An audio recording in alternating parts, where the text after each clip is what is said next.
Welcome to Eklavya Study Point and I am Sachin, and in today's video we are going to discuss some important questions from the chapter Rebels and the Raj। और आपको मैं बताना चाहूँगा, मैं आपको short long दोनों तरीके के क्वेश्चंस करवाने वाला हूँ जो कि आपको सब्जेक्टिव फॉर्म में लिखने हैं वहाँ पे आपके एग्जाम में जाके। और ये बहुत ज़्यादा इंपॉर्टेंट क्वेश्चंस हैं, तो आप ध्यान से वीडियो को एंड तक देखना। तो चलिए वीडियो को स्टार्ट करते हैं। आपको बताना चाहूँगा, if you want to ask any question and if you have any query you can follow me on Instagram and मेरा यूजर नेम आप सभी के स्क्रीन के सामने है। and if you want to join our telegram group you just have to open telegram and you have to search class 12 ESP new group and you will be able to join। Website पे आपको notes provide करवा दिए जाते हैं www.eklavyastudypoint.com। यहाँ पे आपको और सब्जेक्ट्स के भी नोट्स मिल जाएंगे, for example English and political science वगैरह के भी, ठीक है। तो यहाँ पे हमारा क्वेश्चन है, what was the role of cartridges covered with fat of animals in the mutiny of 1857। आप सभी को पता है जो कार्ट्रिजेस होते थे, ठीक है, एक ऐसी अफवाह फैली थी, ठीक है, कि मतलब वो उस पे फैट है एनिमल्स का, और ये मतलब था इसका भी एक रोल। और ये इस तरीके से भी आ सकता है, what was the immediate cause for the mutiny of 1857। Immediate cause क्या था। So in 1857 the soldiers were given new cartridges, ठीक है, coated with the fat of cows and pigs। जो कि सोल्जर्स को क्या दिया गया था, जो कार्ट्रिजेस दिए गए थे, जो कारतूस दिए गए थे, उस पे क्या था कि जो चर्बी होती है ना, एक तरीके से जो फैट होता है गाय का और पिग्स का, वो उससे वो पूरा कोटेड था। तो the soldiers had to peel them out with their teeth before using them. और सोल्जर्स को पहले वो उस कोटेड जो वो होता था वाइट वाइट से, उसको छीलना पड़ता था अपने दांत से, उसके बाद वो यूज कर सकते थे, ठीक है। So it corrupted there caste and religious norms. और कहीं ना कहीं ये चीजें उनका धर्म भ्रष्ट कर रही थी। क्योंकि अगर कोई हिंदू है और वो अगर गाय के उससे लगा हुआ, उसको कार्ट्रिज अगर उसको छीलना पड़े तो वो उसका धर्म भ्रष्ट होगा। वहीं अगर कोई मुस्लिम है तो वो अगर पिग का जो अगर फैट से जो कोटेड अगर कोई कार्ट्रिज हो उसको अगर छीलेगा तो उसका भी धर्म भ्रष्ट होगा। So therefore the Hindu and the Muslim soldiers refuse to use this cartridges. तो उन दोनों ने मना कर दिया, हिंदू और मुस्लिम दोनों ने इसको यूज करने से। And they revolted against the British to preserve their faith. और वो उन्होंने रिवोल्ट कर दिया ब्रिटिशर्स के अगेंस्ट। सो ये हो जाएगा immediate cause. Give any three military causes for the revolt of 1857। अब मिलिट्री कॉजेज क्या थे देख लेते हैं। So from the decade of 1840 the British officer developed a sense of superiority। They treated sepoys as their racial inferiors। They ignored the sensibilities and feelings of the sepoys। ठीक है, जो जितने भी इंडियन हमारे सिपाही होते थे वहां पे, उनके साथ इनका बिहेवियर बहुत ज्यादा चेंज हो गया था। ब्रिटिशर्स अपने आप को बहुत ऊंचा समझने लगे थे, उनकी फीलिंग्स का ध्यान नहीं मतलब वो रखते थे। और the use of abuse and physical violence became quite common. और बहुत गाली गलौज और कभी कभार मार भी देना किसी को, और मतलब ऐसा बहुत नॉर्मल हो गया था। So the sepoys lost trust in their British officers. अब जो सिपाही लोग थे उनका भरोसा उठ गया था। The sepoys were enraged at the greased cartridges supplied to them। और ये इसके खिलाफ भी खड़े हुए थे भाई, ये जो जो कार्ट्रिजेस आ रही थी जिसपे कोटिंग की हुई थी उसकी जो फैट की, एनिमल फैट की, तो इसके भी खिलाफ थे। The sepoys were closely linked to the rural people। So when they defied their officers and took up arms against them they were supported by all rural people। तो ये जो सिपाहीज जो लोग होते थे, सिपाही लोग, ये अपने बहुत जुड़े हुए थे रूरल एरिया से भी, ठीक है। तो जब भी इन्होंने हथियार उठाए अंग्रेजों के खिलाफ तो इनको पूरा सपोर्ट मिला रूरल एरियाज का भी। Even the peasants and ordinary people joined the soldiers in collective acts of rebellion. और ये जो पूरा रेबेलियन के जितने भी एक्टिविटीज होती थी उसमें नॉर्मल पीपल और पीजेंट्स ये सभी लोग आके इनको सपोर्ट करते थे। Why did the British become increasingly interested in acquiring the territory of Awadh. ठीक है, या मतलब क्यों उनको अवध में इतना इंटरेस्ट था। देखो, the Britishers felt that the soil of Awadh was very good for cultivation of Indigo and cotton. देखो, अंग्रेजों को जो क्या था, कल्टीवेशन का भी बहुत शौक था। खासकर जो जो आपकी ऐसी जो मतलब क्रॉप्स होते हैं जिनसे जो उनको फायदा मिले, जैसे इंडिगो कॉटन, तो उनको लगा यहाँ की सॉइल काफी अच्छी है। They also thought that this state could be developed into a principal market of North India। और नॉर्थ इंडिया की बहुत बड़ी मार्केट भी वो बना सकते थे इसको, तो इसलिए। Next question, when and who annexed Awadh into the British Empire? किसने जो है अवध को हड़पा? So Awadh was conquered and annexed into the British Empire by Lord Dalhousie in 1856. ठीक है. Now, how did British dispose taluqdars of Awadh during 1857? देखो जो तालुकदार लोग होते थे उनकी जो पावर थी वो धीरे धीरे छीनी जा रही थी. ठीक है, ब्रिटिशर्स जो थे वो छीन रहे थे, पर ये कैसे कैसे हुआ देखते हैं. So the forts and castles of the taluqdars were demolished and their armed forces were disbanded. जो उनके फोर्ट होते थे उनको तोड़ दिया गया और उनकी जो फोर्सेस वो रखते थे, ठीक है, उसको भी छीन लिया गया. They were deprived of their lands under summary settlement of 1856. Many taluqdars lost even more than half the villages under their control. देखो भाई, जो तालुकदार थे उनके लैंड, जो उनके एस्टेट्स होते थे वो भी इनके हाथों से अब जाने लगे थे और उनको मतलब उन्हीं के ही लैंड्स को छीन लिया गया था. ठीक है, देयर फ्रीडम वॉज स्नैच्ड, उनकी जो एक आज़ादी थी वो भी छीन ली गई. They lost a lot of power and respect because of the loss of their land. जब उनका लैंड ही चला गया, एस्टेट्स उनके जितने थे वो सब चले गए, तो उनकी पावर भी जाने लगी, रिस्पेक्ट भी जाने लगी.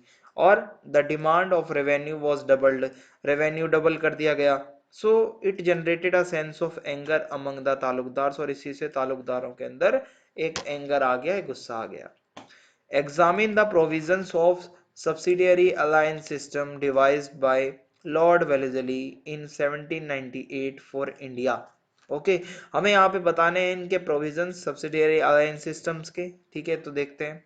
सो subsidiary alliance was a system of land revenue introduced by Lord Wellesley. ठीक है, इन 1798. तो इसमें क्या था, all the local rulers had to accept the following terms and conditions. इसके अंदर कुछ टर्म्स एंड कंडीशंस थी. ठीक है, जो भी ब्रिटिशर्स के अंडर में आ जाएगा उनको ये मानना ही मानना है. पहला तो ये था, the ally would have to keep a British armed continent in his territory. देखो, एक जो सेना का हिस्सा रहेगा ब्रिटिशर्स का, वो भी उस टेरिटरी में रहेगा जहां पे भी वो बंदा रहता है, जो भी कोई किंग है अगर कहीं का. Second, the British would be responsible for protection of their ally from any type of external and internal threats to their power. Britishers जो है वो रिस्पॉन्सिबल होंगे, वो पूरे प्रोटेक्शन उनको देंगे, जो भी उनके साथी जो होंगे इसके अंदर. ठीक है, इस सिस्टम के अंदर, चाहे वो एक्सटर्नल हो चाहे इंटरनली प्रोटेक्शन करनी हो, दोनों तरीके से वो मदद करेंगे. Resources for maintaining the British continent would be provided by the ally. अब अगर ब्रिटिश जो सेना रहेगी वहां पे, जो आर्मी रहेगी उनकी टेरिटरी के अंदर, उनको रिसोर्सेज और पूरा मेंटेनेंस कौन देगा? जो अलाई है वो ही देगा. ठीक है, the ally could not enter into the agreement with other local rulers और फॉरेन कंपनीज. ठीक है, जो अलाई है, यानी कि जो भी अगर कोई राजा है जिसने इस सिस्टम के उसके अंदर किया है इनके साथ अलायंस, तो वो किसी और के साथ ट्रेड नहीं कर सकता, कोई एग्रीमेंट नहीं कर सकता, ना किसी वो वॉर के अंदर शामिल हो सकता है विदाउट एनी परमिशन. ठीक है, और one British resident would be stationed in the court of the ally king. और जो भी राजा होगा जो इसके अंदर शामिल होगा इस सिस्टम में, उसके कोर्ट में, उसके मतलब जो पूरा दरबार होता है वहां पे एक ब्रिटिश रेजिडेंट भी रहेगा. तो ये सारी चीजें थी सब्सिडियरी अलायंस सिस्टम के अंदर. Now, the relationship of the sepoys with the superior white officers underwent a significant change in the years preceding the uprising of 1857. Support the statement with examples. हमें बताना है कि जो सिपाही लोग होते थे उनकी जो रिलेशनशिप थी अपने वाइट ऑफिसर्स के साथ, वो धीरे धीरे उसमें चेंज आने लगा था. ठीक है, चेंज कैसे आएगा? देखो, पहले तो वो बहुत फ्रेंडली रहते थे, बहुत अच्छे से बात करते थे, पर 1840 जो आया जो टाइम, उसके आगे मतलब इनका रिलेशन बिगड़ता गया. Several white officers could speak in Hindustani easily and were also familiar with the culture and traditions of the country. कुछ ऐसे गोरे फिरंगी अफसर थे जो हिंदुस्तानी जानते थे बोलना और वो सब समझते थे. The relationship of sepoys with their British officials underwent significant change in the decade of 1820. British officers stressed on maintaining friendly relations with the sepoys. ठीक है, पहले तो उनके रिलेशन फ्रेंडली रहते थे प्रायर टू रिवोल्ट ऑफ 1857. ठीक है, 1857 के रिवोल्ट से पहले the relationship of the sepoys with white officers made it a point to keep friendly relationship with the sepoys. They would actively take part in the leisure activities. ठीक है, तो इसके अंदर क्या था कि मतलब इनका चल रहा था जो रिलेशनशिप था, लेकिन 1840s में क्या होता है, जो ये बैलेंस था, ठीक है, ये चेंज होने लगा, म्यूचुअल रिलेशनशिप चेंज ड्रास्टिकली, एकदम से ये चेंज आया। The white officers created a sense of superiority, अपने आप को वो ऊपर दिखाने लगे, and started keeping the sepoys as the racial inferiors, और कहीं ना कहीं वो रेशियल उन पे कमेंट करने लगे, और मतलब रेसिज्म को आगे बढ़ाने लगे, गोरा और वो सब, मतलब ये सब होने लगा, ठीक है। The equation of superior and inferior changed the whole script of mutual relationship, और ये जो सुपीरियर और इंफीरियर, एक अपने आप को बहुत ऊपर समझने लगा था और दूसरे को वो बहुत नीचा फील करवा रहा था, तो ये चीज जो है अब आने लगी थी इनके रिलेशन में। The elements of abuse and physical violence became routine activities, ये डेली की एक्टिविटीज में अभी एक हिस्सा बन चुका था, अब्यूजिंग करना सिपाहीज को, और फिजिकल वायलेंस भी कर देना, किसी सिपाही को मार भी देते थे ये, ठीक है। So consequently the distance between sipahis and officer became wider, और ये धीरे धीरे डिस्टेंस बढ़ता गया, दूरियां बढ़ती जा रही थी। Due to this mutual suspicion cropped up, और एक दूसरे के ऊपर अब इनको शक होने लगा, तो ये है। नेक्स्ट क्वेश्चन है, ये 3 से 4 तरीके से पूछा जा सकता है, आंसर इसका सेम रहेगा। Examine how Lord Dalhousie's policy of annexation created dissatisfaction amongst the people of Awadh, या फिर critically examine Lord Dalhousie's policy of annexation इन अवध, या फिर how did British dispossess taluqdars of Awadh during 1857, explain with examples, या the annexation of Awadh displaced not just the nawab but also dispossessed the taluqdars of the reign, ठीक है, region, causing breakdown of an entire social order, critically examine the statement। सो ये अलग अलग तरीके से question आ सकता है, इसका आंसर देखते हैं क्या होगा। सो इसका इंट्रोडक्शन लिखना है पहले तो आपको। The Nawab of Awadh had been loyal to the British East India Company from the very beginning। बहुत शुरू से ये बहुत लॉयल थे भाई ब्रिटिश ईस्ट इंडिया कंपनी के लिए। But the loyalty of Awadh was no significance to Lord Dalhousie's imperialistic ambitions। लेकिन जो लॉर्ड डलहौजी था भाई, वो बहुत वैसा था भाई, हड़पना चाहता था हर चीज को, उसके लिए कोई ये लॉयल्टी मायने नहीं रखती थी। Awadh could not be annexed on the basis of the doctrine of lapse, ठीक है, as Wajid Ali Shah as the Nawab of Awadh had several successors। सो ये डॉक्ट्राइन ऑफ लैप्स से तो हो नहीं सकता था, क्योंकि उसके बहुत सारे आगे सक्सेसर्स थे, ठीक है, वाजिद अली शाह के। सो अब ऐसे में क्या हुआ, the British specially Lord Dalhousie used a number of mischievous tricks to annex the Awadh and dispossess the taluqdars. और तो उसने बहुत सारे जुगाड़ ऐसे निकाले जिससे कि वो क्या है कि मतलब इसको हड़प सके अवध को। तो पहला क्या हुआ, on 13 February 1856 Awadh was annexed to the British Empire on the grounds of मार एडमिनिस्ट्रेशन। यहाँ पे बोल दिया गया कि एडमिनिस्ट्रेशन सही नहीं है नवाब का, और इसलिए इसको ब्रिटिश एम्पायर में मिलाया जा रहा है। नवाब वाजिद अली शाह, ठीक है, जो नवाब वाजिद अली थे, ठीक है, उनको क्या था कि कहीं ना कहीं अब भेज दिया गया जो है आगे की तरफ, और उनको कलकत्ता भेज दिया जाता है यहाँ से। और अब उनको एनुअल पेंशन मिलने लगी 12 लाख रुपए, ठीक है, with the dissolution of the royal administration. अब ये एकदम से सारा भाई इनका खत्म हो गया है, रॉयल जो है कितना बड़ा एडमिनिस्ट्रेशन था, इतने सारे जो क्वार्टरर्स होते थे, जो दरबारी लोग होते थे, ठीक है, जो ऑफिशियल्स होते थे, जो तालुकदार लोग होते थे, वो सब जॉबलेस हो गए। उनका तो काम ही यहीं से चलता था, कोर्ट से, ठीक है, वो भी सब पूरा खत्म हो गया। Jagirs of taluqdars were confiscated। This upheaval was aggravated by immediate material losses, ठीक है, जो जागीर वगैरह होती थी वो सब छीनी जा रही थी तालुकदारों की। The British were not willing to tolerate the power of the talukdar, British तैयार नहीं थे जो तालुकदार की पावर को टॉलरेट करने के लिए। With the removal of nawab, जैसे ही नवाब को यहाँ से भगाया गया, all taluqdars of Awadh were also dispossessed, जितने भी तालुकदार थे उन सभी को मतलब उनके पावर को स्नैच कर लिया जाता है। Taluqdars were disarmed and their forts were destroyed, जहां पे वो रहते थे उनके फोर्ट्स थे बड़े बड़े, वो सारे तोड़ दिए जाते हैं, उनकी आर्मी उनसे छीन ली जाती है। With a new revenue system summary settlement, ठीक है, talukdars lost their very large share of revenue from land. तो यहाँ पे क्या होता है कि ये जो सिस्टम आया इसमें सेटलमेंट में, तालुकदारों ने बहुत बड़ा अपना जो है यहाँ पे घाटा उनको जो है मतलब सहना पड़ा। क्योंकि उनको रेवेन्यू ज़्यादा पड़ना पड़ता था, मतलब ज़्यादा देना पड़ता था। Wherever possible talukdars were removed and settlement was done directly with peasant. और जितना हो सकता था तालुकदारों को हटा दिया गया, और जो भी सेटलमेंट होता था, जो भी पैसा जो लेना होता था अंग्रेजों को, वो डायरेक्टली जाके खुद लेते थे। So British believe that this would increase the flow of revenue to the company. और ब्रिटिशर्स को लगता था अब बीच में कोई पैसे ज़्यादा नहीं खाएगा और हमारे पास सीधा पैसा आएगा। और जो पीजेंट्स हैं, जो किसान लोग हैं, उनको भी वो जो ऑपरेशन था जो तालुकदार्स का, उससे थोड़ा सा आराम मिलेगा। This annexation of Awadh meant complete breakdown of social order. Social order जो था, लेकिन उसमें बहुत ज़्यादा इसका फर्क पड़ा। ठीक है, अब आगे देखिए। Examine why were the religious divisions between Hindus and Muslims hardly noticeable during the uprising of 1857। 1857 के टाइम पे हिंदू मुस्लिम ज़्यादा बटे हुए नहीं थे, वो एक की तरह ही रहते थे। ऐसा क्यों था, आपको बताना है।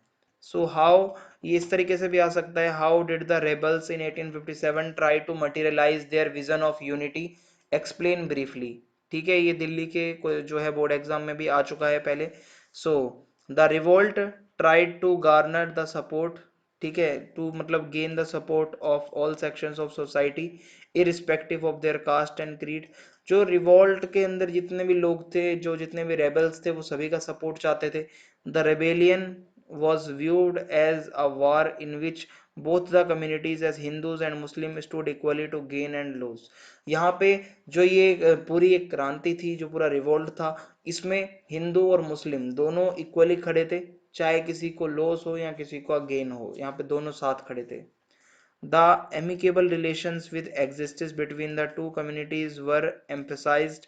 ठीक है, जो पहले इनके रिलेशन बहुत ज़्यादा अच्छे रहे थे हिस्ट्री में, जो मेमोरीज थी, ठीक है, जो प्री ब्रिटिश जो हिंदू मुस्लिम एरा था पूरा, जो मुगल्स के टाइम का, वो पैम्पलेट्स के उसके द्वारा, ठीक है, पैम्पलेट्स और इश्तेहार वगैरह जो होते हैं, उससे वो मेमोरीज याद दिलाई जाने लगी। जो ग्लोरीफाइड एक जो हमारा पूरा जो एक इतिहास रहा है, ठीक है, जो अंडर द मुगल एम्पर जैसे अकबर और वो सब, तो वो सब दिखाया जाने लगा और वापस से सब लोग एक होने लगे। The proclamation that was issued under the name of Bahadur Shah. ठीक है, बहादुर शाह जफर ने ही ये पूरी घोषणा करी थी कि वो पूरा मतलब जो है अब साथ हैं, और लोगों को अपील की कि भाई ये फाइट जो है ये सभी के लिए है, चाहे मोहम्मद के नाम पे हो, चाहे महावीर के नाम पे हो, चाहे हिंदुइज्म के लिए हो, सभी के लिए हमें खड़ा होना पड़ेगा। इन Bareilly the British spent 50,000 to incite the Hindu population against the Muslims, but their attempt failed। Britishers ने बरेली में कोशिश करी, लगभग 50,000 उन्होंने खर्च करे कि हिंदुओं को भड़काओ मुस्लिम्स के लिए, लेकिन वो ऐसा नहीं कर पाए, नहीं हुआ ऐसा कुछ भी। Thus religious differences were not visible, इसलिए रिलीजियस डिफरेंस ज़्यादा नहीं थे। टू कम्युनिटीज जो ये जो थी हिंदू मुस्लिम, ये एक साथ रहते थे, लेकिन ब्रिटिशर्स चाहते थे इनके बीच एक खाई बना दी जाए, ठीक है, to create a wedge between them. Through this way they tried to materialise their vision of unity. और इसी तरीके से उन्होंने, उन लोगों ने भी, हिंदू मुस्लिम्स ने भी, और जितने भी रेबल्स थे, उन्होंने अपनी ये यूनिटी को बनाए रखा। अब है examine the repressive measures adopted by the British to subdue the rebel of 1857। 1857 का ये जो पूरा रेबल था, ठीक है, और ये जो पूरा रिवॉल्ट था, ये मतलब बहुत ज़्यादा बढ़ता जा रहा था। इसको रोकने के लिए, कम करने के लिए ब्रिटिशर्स ने क्या किया, हमें बताना है। तो पहला है martial law and death sentence.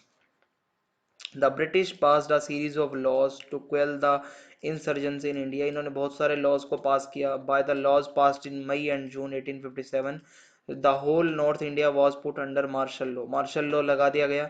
The military officers were also empowered to try and punish the rebel Indians. और सभी मिलिट्री वालों को कह दिया गया, जो भी रेबल्स दिखे इंडियंस जो है उनको पनिश करो, मार दो। They ignored ordinary process of the law and trial. भाई कोई मुकदमा नहीं, कोई कोर्ट नहीं, कोई मतलब कोई कोर्ट ना कचहरी, कुछ भी ऐसा नहीं था। लॉ वो सब खत्म, सिर्फ जो दिखे उसको मार दो, गोली चलाओ सीधी। They gave only one punishment to all the rebels and that was death. और सभी रेबल्स के लिए एक ही पनिशमेंट थी, वो थी death. In other words the British tried to suppress the revolt by all means. हर तरीके से जैसे भी रोका जा सकता था रिवोल्ट, उन्होंने कोशिश करी। फिर है two pronged military action। The British knew that the symbolic value of Delhi, ठीक है, वो जानते थे कि दिल्ली की बहुत वैल्यू है, ठीक है। So they initiated a two pronged attack. One force moved from Calcutta into north India, the other force started from Punjab to reconquer Delhi. दोबारा से कब्जा करने के लिए ये आते हैं। At last the British captured Delhi in September 1857, और ये दिल्ली उनके कब्जे में आ जाती है। Similarly the British forces went ahead village bye village in the Gangetic planes, वो पूरे गंगा के मैदानों में वो जाने लगे विलेज विलेज में। They recaptured the lost ground step by step, जो जो उन्होंने जो मतलब अपना जो हिस्सा था, जो जगह का वो जो खो दिया था, वापस से इनको मिलने लगा। In fact the British knew that they were not merely dealing with a mutiny and rather were facing an uprising that had a popular mass support. उनको समझ में आने लगा था कि भाई ये सिर्फ एक म्यूटिनी नहीं है, यहाँ पे तो सारा ही जो पॉपुलेशन है वो इसको इतना सपोर्ट कर रहा है, ठीक है। So according to Forsyth, British official, एक ब्रिटिश ऑफिशियल थे, उन्होंने बोला about 75% adult male population in Awadh was in rebellion. 75% जो मेल्स थे वो रेविलियन में शामिल थे, ठीक है।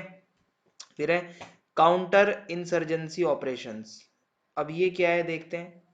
The British took up various anti insurgency operations to suppress the rebellion. ये जो पूरा रिवॉल्ट चल रहा था इसको दबाने के लिए, इसको रोकने के लिए बहुत सारे ऑपरेशंस चलाए गए।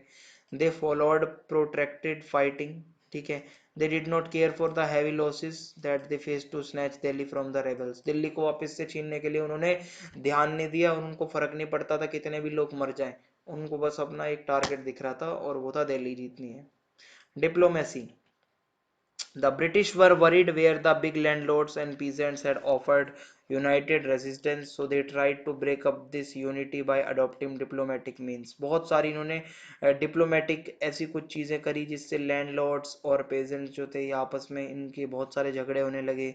बहुत सी ऐसी इन्होंने कोशिश करी इनकी यूनिटी को तोड़ने की, ठीक है। They promise to return the estates of the landlords. इन्होंने प्रोमिस करा कि हम लैंडलॉर्ड्स के जो एस्टेट्स हैं वो वापस दे देंगे। They dispossessed the rebel land holders and rewarded the loyal land holders. जो लॉयल लोग थे, जो कि इनके लिए लॉयल्टी दिखा रहे थे अंग्रेजों के लिए, उनको लैंड दे दिए गए, ठीक है। और जो रेबल हो गए उनसे वो छीन लिए गए। फ्यू ऑफ दिस लैंडलॉर्ड्स इधर died while fighting with the Britishers. जो ज्यादातर लैंडलॉर्ड्स थे वो तो लड़ते लड़ते यहाँ तो मर गए, या वो नेपाल की तरफ भाग गए जहां वो भूखमरी से मर गए और बीमारी से मर गए, स्टारवेशन और illness. Now a chain of grievances in Awadh linked the prince, talukdar, peasants and sepoys to join hands in the revolt of 1857 against the British। Examine the statement। ये पूरा क्वेश्चन है, ठीक है, अवध से ही रिलेटेड है। अब इसमें देखते हैं क्या है। There was a widespread discontentment among the people of various regions and princely states because of the policies of Dalhousie। जो लोग थे ज्यादातर जो वो मतलब बहुत ज्यादा परेशान हो चुके थे, ठीक है। जो ये खासकर प्रिंसली स्टेट्स के जो लोग थे, ये जो पॉलिसीज थी डलहौजी की ये अच्छी नहीं थी। The disgust and anger that prevailed in Awadh was nowhere to be seen in the whole India. जितना एंगर, जितना गुस्सा लोगों में अवध में दिखा वो और कहीं नहीं देखने को मिल रहा था। Here, Nawab Wajid Ali Shah was removed on the charges of misgovernance। उसको माल एडमिनिस्ट्रेशन और बहुत सारी ऐसी कह के उसको हटा दिया गया और उसको कैलकटा भेज दिया जाता है नवाब वाजिद अली शाह को इन 1851, ठीक है। Governor general Lord Dalhousie had described the kingdom of Awadh as a cherry that will drop into our mouth one day, ठीक है। यहाँ पे ये लाइन बहुत इंपॉर्टेंट है, इन्होंने बोला कि a cherry that will drop into our mouth one day, ठीक है, ऐसा इन्होंने अवध के लिए बोला। In fact the British had concluded that Wajid Ali Shah was not very popular among the people. Britishers ने यहाँ तक भी कह दिया ये जो इनका नवाब था ये ज़्यादा पॉपुलर भी नहीं है। But the reality was that he was the beloved of the local people. पर रियलिटी इसके उल्टी थी भाई, वो लोग प्यार करते थे उनसे, नवाब से। When the Nawab was living Awadh a large number of people were weeping. जब वो नवाब को भेजा जा रहा था अवध से बाहर तो वो सभी लोग जो थे वो रो रहे थे वहां पे। They followed him till Kanpur. Kanpur तक पीछे पीछे भागते गए वो। और ये अंग्रेज कैसे कह रहे थे कि वो मतलब पॉपुलर नहीं थे। कमाल है भाई।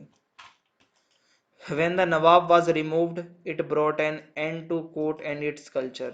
ठीक है, यानी कि जो कोर्ट का जो अंदर का जो पूरा कल्चर था वो धीरे धीरे अब खत्म होने लगा। क्योंकि this emotional upheaval was aggravated immediately material losses, बहुत सारे नुकसान भी हुए क्योंकि बहुत सारे लोग जॉबलेस हो गए, जैसे जो म्यूजिशियंस होते थे जो कोर्ट में अंदर रहते थे, डांसर्स होते थे, पोएट्स होते थे, आर्टिसंस होते थे, कुक्स होते थे, एडमिनिस्ट्रेटिव ऑफिशियल्स होते थे जो कि नवाब के टाइम पे अंदर रहते थे, वो सभी जॉबलेस हो गए क्योंकि उनका जो लाइवलीहुड था वो तो बिकॉज ऑफ ओनली नवाब था। ठीक है, जो कि अब जा चुका था, जिसको हटाया जा चुका था, ही वॉज डिथ्रोन्ड, ठीक है, उनको हटा दिया था। अब देखते हैं the role of peasants, talukdar and zamindar, ठीक है इसी में। So the revolt of 1857 was an expression of popular resistance of foreign rule. ठीक है, सभी लोग जो है यहाँ पे कैसे फॉरेन रूल के खिलाफ खड़े हुए थे। All the peasant, Talukdar and जमींदार पार्टिसिपेटेड इन इट, सभी लोगों ने पार्टिसिपेट किया। The annexation of Awadh to the British Empire not only displaced Nawab Wajid Ali Shah but also dispossessed the taluqdars of region। सिर्फ वाजिद अली शाह तक ही ये मतलब नहीं था, इसके अलावा तालुकदार्स की भी पावर चली गई। Earlier the taluqdars control land, पहले के जमाने में क्या होता था, वो लैंड पे कंट्रोल रखते थे, उनके फोर्ट्स थे, अपनी पावर थी उनकी, गांव में लोग जानते थे उनको। They also enjoyed autonomy as long as they accepted the suzerainty of the Nawab and paid the due revenue। ठीक है, और मतलब बहुत ज्यादा इनको माना जाता था, लेकिन अब सब अंग्रेजों ने छीन लिया इनसे। The big Talukdar had about 12,000 foot soldiers. ठीक है, इतने ज्यादा इनके पास सोल्जर्स होते थे, but the small Talukdar had about 200 foot soldiers. तो आप देख रहे हो इतने इन पे फोर्सेस रहती थी हमेशा।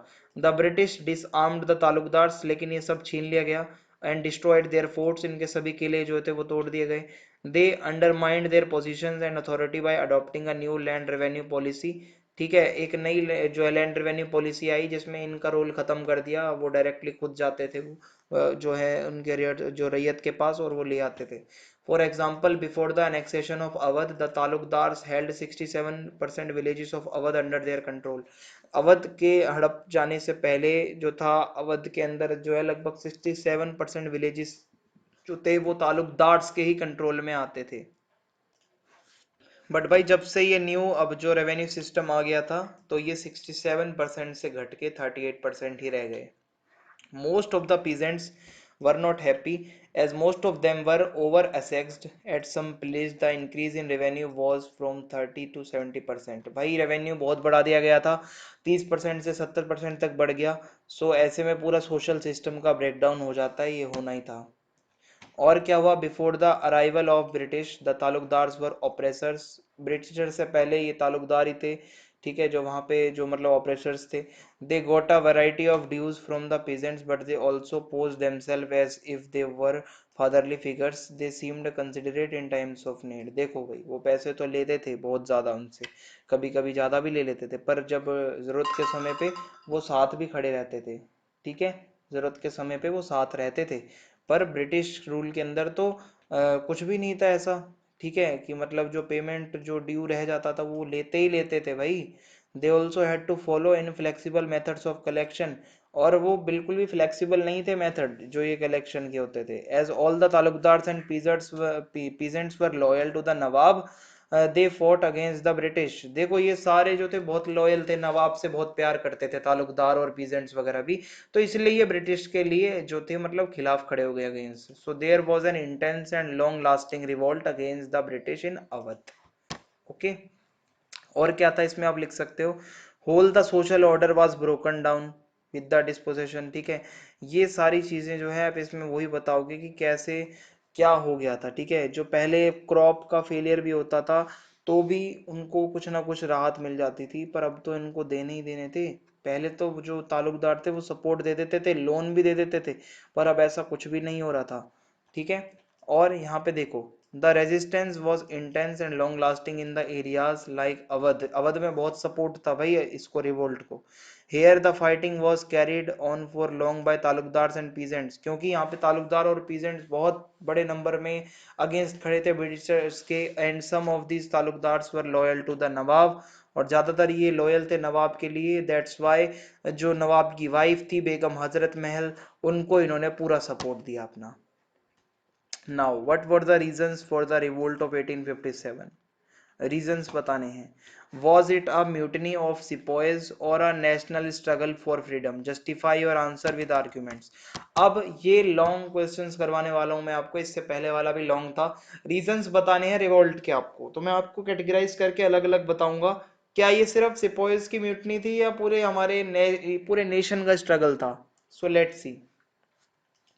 The mutiny of 1857 is termed as the first war of Indian independence. ठीक है, it is true that this rebellion was started by the sepoys, but soon it had become a mass rebellion. शुरू तो सैनिकों से हुई थी, पर ये पूरे जन जन तक फैल गई। It was a revolutionary uprising against the Britishers. सभी लोग खड़े हुए थे, बहुत बड़े ज्यादा मतलब उस पे स्केल पे। The main reason for this rebellion was extensive discontent among the common people. The people of India were oppressed with the policies and imperialist, ठीक है, एक्सप्लोइटेशन ऑफ द ब्रिटिश। तो ये जो imperialist जो एक्सप्लोइटेशन हो रहा था ब्रिटिशर्स, जो अपनी पॉलिसी ला रहे थे नई नई, से बहुत वो परेशान थे इंडिया के लोग। The native rulers, farmers, traders, soldiers, ordinary people, सभी इंसल्ट की जाती थी इनकी, ठीक है, और इनको एक्सप्लोइट किया जाता था, ये सब चल रहा था। ठीक है, तो अलग अलग जो मतलब सोसाइटीज से आते थे, अलग अलग रिलीजन से आते थे, वो सभी अब खड़े थे इन ब्रिटिशर्स के अगेंस्ट। तो देखते हैं पहले हम इसके पॉलिटिकल कॉजेस क्या क्या थे। एक हमने अभी पढ़ी थी सब्सिडियरी अलायंस, लॉर्ड वेलिजली की, ये डॉक्ट्राइन ऑफ लैप्स और ये सब जो था, ये बहुत ज्यादा डिससेटिफिकेशन लेके आया, ठीक है, डिससेटिफिकेशन लेके आया इंडियंस के अंदर। उसके बाद the pension of Nana Saheb, ठीक है, जो नाना साहेब थे उनकी पेंशन रोक दी जाती है, जिससे कि वहां पे जो है मतलब ये रिवोल्ट स्टार्ट हो जाता है। The Rani of Jhansi was not permitted to adopt a son, so she was also annoyed with the British. Rani of Jhansi को भी भाई बहुत गुस्सा था, तो वो भी थी यहाँ पे अपने पॉलिटिकल कोर्स को लेते हुए। The zamindars and chiefs were also against the British because their land had been snatched. भाई जमींदार, तालुकदार, ये सब लोग भी थे, उनके लैंड ही छीन लिए थे, सेना वेना सब। इकोनॉमिक कॉज देखते हैं क्या है। Due to the Industrial Revolution, the things produced in England were quite cheap. ठीक है, as a result, the sale of the British goods increased immensely. The Indian industry almost collapsed, and many artisans and craftsmen of India lost their means of livelihood, and therefore they turned against the British. So India के अंदर जो जितने भी craftsman थे, जो जितने workers थे, वो उनकी जो लाइवलीहुड जिस चीज़ पे चल रही थी, वो मतलब इतना ज़्यादा फायदा उनको मिल नहीं रहा था, क्योंकि ज़्यादातर चीज़ें जो थी इंडस्ट्रियल रेवोल्यूशन के बाद इंग्लैंड में ही बन रही थी और बहुत सस्ते में बन पा रही थी। तो ये था एक, तो ये उसके बाद है because of the British policy of trade the Indian trade was shattered. ठीक है, if Indian things were sent to England a heavy duty was imposed on these things, बहुत हैवी टैक्स लगाते थे अगर इंडियन कोई भी अपना सामान बाहर बेच रहे हैं। So consequently the Indian goods became very costly and therefore there was a decline in the demand for Indian goods. तो इसीलिए क्योंकि महंगे हो गए थे, टैक्स बहुत लगता था, इंडिया से कुछ भी आता था, तो ऐसे में डिक्लाइन होने लगा इनका जो डिमांड का। सो ऐसे में इंडियन जो ट्रेड था वो भी मतलब खराब हो चुका था पूरा। फिर क्या है, during the British rule the zamindars were considered as the owners of the land. ठीक है भाई, एक टाइम पे जमींदार लोग जो थे वो ओनर्स थे, और बाद में उनको क्या किया गया, उनको कहा गया कि they collected a fixed revenue and deposited it in the government treasury, और गवर्नमेंट का जो खजाना था उसमें ये रेवेन्यू ला के डिपॉजिट कर देते थे। On the other hand they collected revenue from the farmers as per their wish. So as a result, farmers felt suffocated and wanted to get rid of the oppression and exploitation. देखो जमींदार जो लोग थे वो British east India company को तो दे देते थे पैसे जितना उन्होंने फिक्स कर रखा था, फार्मर्स के लिए कुछ था नहीं भाई, वहां पे उनको पता नहीं था, फार्मर्स को जाके ज्यादा बता देते थे, तो ऐसे में एक्सप्लॉइटेशन हो रहा था फार्मर्स का भी। Heavy taxes were imposed on the people of India. The taxes were so much that the people found it difficult to survive. Ultimately, they revolted against the government. Taxes बहुत ज्यादा थे भाई। Social and religious causes देख लेते हैं क्या है। The Christian missionaries were engage in the process of religious conversation. भाई बहुत ज्यादा धर्म परिवर्तन करवा रहे थे मिशनरीज। ठीक है, they were exhorting Indians to adopt Christianity due to which many Indians turn against them. जबरदस्ती कह रहे थे कि क्रिश्चियनिटी को अपनाओ, अडॉप्ट करो, तो ऐसे में इंडियंस खड़े हो गए इनके against. William Bentinck had introduced many reforms in the Indian society. ये बहुत सारे reforms लेके आए. He had abolished customs, बहुत सारे customs जो चले आ रहे थे ये इन्होंने उनको रोक दिया, जैसे सती प्रथा जो थी, ठीक है, and permitted the remarriage of Hindu widows, और जो पहले जो विधवा जो होती थी उनकी शादी नहीं हो सकती थी, पर इसने परमिट दे दिया कि हो सकती है. He also banned child marriage, बाल विवाह पे इन्होंने रोक लगाई. Many Hindus considered it as an interference in their religious affairs, हिंदुओं को अच्छा नहीं लगा, उन्होंने बोला ये हमारे रिलीजियस मामलों में इंटरफेयर कर रहे हैं, तो इसलिए भी एक कॉज था ये. There was also widespread discontentment among the Indians because of the British system of education. Britishers अपना एजुकेशन सिस्टम बहुत फैला रहे थे इंडिया में, खासकर वेस्टर्न जो एजुकेशन थी, ठीक है, और वेस्टर्न आइडियाज पढ़ा रहे थे, वेस्टर्न इंस्टीट्यूशंस खोल रहे थे. सो यहाँ पे यही था कि इंडियंस को लग रहा था ये हमें क्रिश्चियंस बना देंगे भाई. मिलिट्री कॉजेज में मैंने आपको बता ही दिया है, सही से जो है मतलब बिहेवियर नहीं होता था, ये हमने इस वीडियो के शुरू में ही पढ़ लिया है. और जो सिपॉइज के साथ, सोल्जर्स के साथ उनका बिहेवियर कैसा था, अब्यूजिंग और फिजिकल वायलेंस भी चलती रहती थी, ठीक है. इमीडिएट कॉज भी हमने शुरू में पढ़ लिया था कि वो जो एनफील्ड राइफल्स थी उनके जो जो कार्ट्रिजेस होते थे उनमें क्या था, वो जो फैट था, ठीक है, कोटेड होते थे वो काउज एंड पिग्स के फैट से. तो ऐसे में जो कुछ बैरकपुर के जो सिपाही थे, जो खासकर मंगल पांडे का नाम सुना हो अगर आपने, उन्होंने ये स्टार्ट किया क्योंकि उन्होंने रिफ्यूज कर दिया था इसको यूज करने से, ठीक है. Mangal Pandey a soldier felt so ठीक है enraged that he killed a British official, और उन्होंने पूरा हमला भी कर दिया था एक ऑफिशियल के ऊपर. He was later on hang to death for this offence, बाद में उनको फांसी पर लटका दिया जाता है. All other Indian soldiers lost their patience and revolted against the British, और जब उनको ऐसा किया जाता है तो सभी जो और भी जो मतलब सोल्जर्स थे उनको गुस्सा आ जाता है और वो रिवोल्ट कर देते हैं ब्रिटिशर्स के अगेंस्ट. अब नेक्स्ट क्वेश्चन है, rumours and prophecies played a part in moving the people into action during the revolt of 1857. ये रूमर्स वाला क्वेश्चन बहुत आता है, भविष्यवाणी और ये सब वाला, ठीक है. मैं आपको बताऊंगा क्या क्या रूमर्स थे, ठीक है. पहला तो रूमर्स यही था कार्ट्रिजेस वाला जो हम पढ़ के आ चुके हैं, काउ एंड पिग वाला. दूसरा रूमर देखते हैं क्या था. About flour mixed with bone dust, there was a rumour that the British had conspired to destroy the caste and religion, ठीक है. So people were thinking that the Britishers are here to destroy our caste and our religion. Okay, if we talk about people, so there were Hindu and Muslim both who were thinking that, ठीक है, who were thinking the same.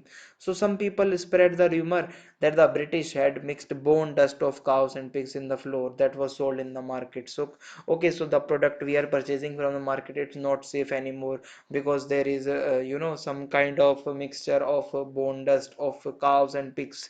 So the common people as well as sepoys in various cantonments refused to touch and eat this flour. So this was also a rumor. And the third one is the distribution of chapatis, ठीक है, ये भी बहुत important है. एक तो ये भी रूमर था ब्रिटिश जो है वो इंडियंस को क्रिश्चियनिटी में बहुत ज़्यादा वो करना चाहते हैं, इसीलिए ये सब हो रहा है, ठीक है. Another thing that defied any explanation was the distribution of chapatis from village to village. ठीक है, ये distribution of chapati क्या था देखते हैं. तो रोटियां होती हैं, आप सभी को पता है. At night a person gave 5 chapatis to the watchman of the village. ठीक है, वो वॉचमैन को 5 चपाती देता था. He asked him to make 5 more chapatis and distribute them in the next village, and the meaning and purpose of such distribution of the chapatis remained a enigma to most of the people. आज तक भाई ये समझ नहीं आ रहा था क्या था, लेकिन ये भी एक रूमर था, तो ये चल रहा था चपातीस बांटने वाला भी. अब लोग बिलीव क्यों करते थे इन रूमर्स के ऊपर. सो देखो, the rumours reflect the mind of the people who were agitating against the British, ठीक है. They brought out the fear and apprehensions, faiths and convictions of the people. They expose the fears and suspicions of the people. देखिए यहाँ पे सबसे पहले अगर मैं तुम्हें बताऊं ये क्यों बिलीव कर रहे थे, क्योंकि Lord William Bentinck, the governor general of the British Empire in India, introduce बहुत सारे रिफॉर्म्स लाया था, ये मैंने आपको अभी बता ही दिया है, ठीक है, जो हम पीछे पढ़ के आए हैं. तो हिंदुओं को लग रहा था ये गलत हो रहा है. लॉर्ड विलियम बेंटिक नहीं, ये सती चाइल्ड मैरिज और ये सब जो था विडो मैरिज, ये सब के लिए भी इन्होंने रिफॉर्म्स लाए, तो इससे भी हिंदुओं को लगने लगा था कि हो सकता है ये रिमोट सच हो, ठीक है. अब उसके बाद है discuss the evidence that indicates planning and coordination on the part of the rebels. कैसे वो प्लानिंग के साथ पूरे कोऑर्डिनेशन के साथ कम्युनिकेशन बिठा के चलते थे, आपको बताना है. तो देखो, बहुत रिवोल्ट ये जो था वेल प्लान्ड था, वेल कोऑर्डिनेटेड था. There was coordination and harmony between sepoys and ordinary people, जो रूरल एरियाज के पीपल थे और जो सिपॉयज थे, जो सोल्जर्स थे, उनके बीच बहुत ज़्यादा कोऑर्डिनेशन अच्छा था। दोनों के टारगेट जो थे वो वही थे भाई, गोरे लोग। The revolt got a tinge of legitimacy as it was carried forward under the leadership of Bahadur Shah, the last Mughal emperor in India। और अब ये और ज़्यादा बहुत मतलब वेल प्लान्ड हो गया था, क्योंकि अब इसको एक नाम मिल गया था, मुगल एम्परर के नाम से चलाया जा रहा था ये पूरा। The Hindus and the Muslim united and rose together against the white people, दोनों हिंदू मुस्लिम एक हो गए थे। ठीक है, there was continuous communication between the sepoy lines of various cantonments, अलग अलग कंटोनमेंट्स के जो सिपाही होते थे भाई वो आपस में बातें कर रहे थे, कैसे कैसे आगे की क्या प्लानिंग करनी है। Another example of good planning और ऑर्गेनाइजेशन का बहुत अच्छा एग्जाम्पल है, ये है कि अवध का एक एग्जाम्पल है, where the captain Hearsey of Awadh military police was provided protection by his Indian subordinates during the mutiny. ठीक है, यहाँ पे क्या था, कैप्टन हेयरसे जो थे उनको जो प्रोटेक्ट कर रहे थे वो इंडियन सबॉर्डिनेट्स थे। द 41st नेटिव इन्फेंट्री, ठीक है, जो पैदल सेना थी, which had killed all its white officers, insisted that the military police would either kill Captain Hearsay or hand over him as prisoner. But the military police refused to kill Captain Hearsay. At last, they decided to settle the issue in a panchayat having native officers drawn from each regiment. In other words, many decisions during the rebellion were taken collectively. तो बहुत सारे ऐसे decisions होते थे, किसको मारना है किसको नहीं मारना है, ये कलेक्टिवली लिए जाते थे। पंचायत के अंदर सभी जो अलग अलग जो है मतलब कंटोनमेंट से जो है आते थे, अलग अलग रेजिमेंट से वहां पे सोल्जर्स आते थे। तो ये भी एक बताता है कि कलेक्टिव डिसीजन लेना भी कोई ऐसा हल्का काम नहीं होता, इससे हमें पता चलता है ये वेल प्लान था। अब हम देखते हैं जो विजुअल रिप्रेजेंटेशन वाला क्वेश्चन आता है, ये भी मोस्ट इंपॉर्टेंट है। 1857 से रिलेटेड जो पिक्चर्स हमें मिलती हैं, ठीक है, उस पे क्वेश्चन आता है। बहुत सारे पेंसिल ड्राइंग्स, पेंटिंग्स, कार्टून्स, ठीक है, और बाजार प्रिंट्स, बहुत सारे ये हमें जो है देखने को मिलते हैं। कुछ इंडियन आर्टिस्ट के हैं, कुछ ब्रिटिश आर्टिस्ट के हैं। सो ठीक है, इसमें एक तो रिलीफ ऑफ लखनऊ वाला जो है, ये रिलीफ ऑफ लखनऊ, ये पिक्चर बहुत ज़्यादा फेमस है। देखिए यहाँ पे लिखा हुआ है, British pictures offer a variety of images that were meant to provoke a range of different emotions. ये पिक्चर्स से हमें बहुत सारे इमोशंस देखने को मिलते हैं, जैसे कि ये है रिलीफ ऑफ लखनऊ, जो कि थॉमस जोन्स बारकर ने बनाई 1859 में। ये हमें बताती है जो जेम्स आउटरॉम और Henry Havelock and Colin Campbell के जो एफर्ट्स थे बचाने में, जो ब्रिटिश जो गैरिसन था, जो ब्रिटिश आर्मी थी ईस्ट इंडिया कंपनी की, वो कैसे पूरी हार चुकी थी, कुछ नहीं कर पा रही थी। ऐसे में ये रिलीफ ऑफ लखनऊ का जो पिक्चर है ये मैं आपको दिखाना चाहूंगा, साथ साथ आप ये भी देख लीजिए, ठीक है। So relief of Lucknow painted by Thomas Jones Parker. फिर है न्यूज़पेपर रिपोर्ट्स, भी बहुत ज़्यादा, यार इसमें भी बहुत कुछ आता था, और पूरा आता था कि कैसे वो जो जो रेबल्स हैं वो वुमेन एंड चिल्ड्रन को बहुत ज़्यादा वहाँ पे मतलब बहुत वो कर रहे हैं, ठीक है, एक तरीके से उनको सफ़र करना पड़ रहा है। और ये विजुअल रिप्रेजेंटेशन से ही हमें और ऐसा पता चलता है, जैसे कि एक फ़ोटो है इन मेमोरियम। सो ये जोसेफ नोएल पैटर्न, ठीक है, इन्होंने ये पेंट किया, और इसके अंदर दिखाया गया कि जो इंग्लिश वीमेन एंड जो चिल्ड्रन है huddled in a circle looking helpless. इस फोटो में वो हेल्पलेस लग रहे हैं, इनोसेंट लग रहे हैं, और किसी के लिए वो वेट कर रहे हैं कि मतलब जो डेथ जो है वो आने ही वाली है वायलेंस के उससे। सो यही दिखाता है कि जो रेबल्स थे वो बहुत ज़्यादा वायलेंट्स थे, ब्रिटिश थे, बहुत ज़्यादा मतलब वो एक तरीके से मार काट करने वाले थे। देखो ये फोटो है, इसमें यही आपको लगेगा देख के कि ये बेचारे बहुत ज़्यादा दुखी हैं, ठीक है। इन मेमोरियम में पिक्चर है। फिर है in another set of sketches and paintings women are seen in different light. They appear heroic defending themselves against the attack of rebels. For example, a painting depicts Miss Wheeler, कुछ ऐसी भी यहाँ पे women's को दिखाया गया जो heroic, थोड़ा सा मतलब हीरो की तरह दिखाई गई, ठीक है, जो कि अटैक कर रही हैं रेबल्स को। तो यहाँ पे जो है सेंटर में खड़ी हुई हैं, जो कि अकेले ही मार रही हैं बहुत सारे रेबल्स को।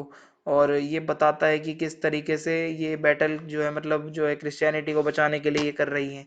देखो इस तरीके से मिस व्हीलर अपने आप को बचा रही हैं सिपाही से, ठीक है। तो ये हो जाएगा एक, तो ये पिक्चर्स भी बहुत आती थी। फिर एक और है एज वेव्स ऑफ एंगर। देखो गुस्सा बढ़ता जा रहा था ब्रिटेन के अंदर, लोगों के अंदर, क्योंकि रेबल्स जो थे वो मार काट कर रहे थे भाई बहुत ज्यादा जो ब्रिटिशर्स के साथ। So threatened by the rebellion, जो डर गए थे ये अंग्रेज सारे। British felt that they had to demonstrate their invincibility for example, अब उनको लगने लगा था कि हमें दिखाना पड़ेगा इन रेबल्स को हम क्या चीज़ हैं। ये इमेज में आप देख सकते हो एक फीमेल फिगर को दिखाया गया है, ठीक है, जो कि स्वॉर्ड अपने हाथ में लिए हुए है, शील्ड भी है, और इसका पोस्चर जो है बड़ा एग्रेसिव सा दिखाया गया है इसमें, और ये सिपोइस को मार रही है, ठीक है, और इनके पैरों तले कई इंडियन जो है मतलब विमेन चिल्ड्रन सभी लोग इनके पैरों के नीचे आ रखे हैं। तो ये भी हो जाएगा, ठीक है। एक ये पिक्चर है, when the governor general Canning declared that a gesture of leniency, he was mocked in the British press, उनका मजाक उड़ाया जाता है। In a British journal of comic satire, Canning is shown as a looming father figure with his protective hand over the head of a sepoy who still holds swords and dagger in hands, both dripping with blood। तो इस तरीके से ये photo भी है, और इसमें अब यही लिखोगे, ठीक है, इसका आंसर इसी तरीके से आएगा। फिर है on the other hand leaders, जो अगर हम इंडियन कुछ पिक्चर्स की बात करें तो हमारी झांसी की रानी है, ठीक है, उनके बहुत पॉपुलर प्रिंट्स देखने को मिलते हैं, बहुत मास्कुलिन फिगर की तरह उनको दिखाया जाता है, कैसे वो एनिमीज को मारती हैं, ब्रिटिश सोल्जर्स को फाइट करती हैं अपनी आखिरी ब्रीथ तक। और उनको जब पोर्ट्रे किया जाता है, पिक्चर्स के अंदर दिखाया जाता है, तो आर्मर होता है, स्वॉर्ड होता है, घोड़े पे होती हैं, राइडिंग कर रही होती हैं, कुछ इस तरीके से, ठीक है। सो ये हो जाएगा। और इसी के साथ ये वीडियो यहाँ पे खत्म होती है। कमेंट करके जरूर बताएं आपको वीडियो कैसी लगी, ज्यादा से ज्यादा शेयर कर दें, चैनल को सब्सक्राइब करना ना भूलें। जय हिंद, जय भारत, बहुत बहुत धन्यवाद आप सभी का।